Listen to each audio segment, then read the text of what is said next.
Hello, in this video I will show you how to install Microsoft Edge browser on Xiaomi 13T Pro. So you have to start with opening your Google Play Store. Now click on search bar and type in Edge and click search. And now click install.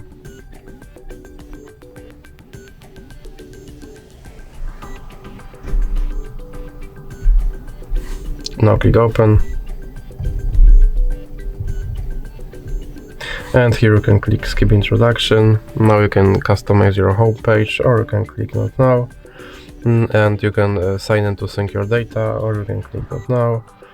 Here you can make your Microsoft Edge your default browser, or you can click not now. And now you have to confirm your data and privacy settings.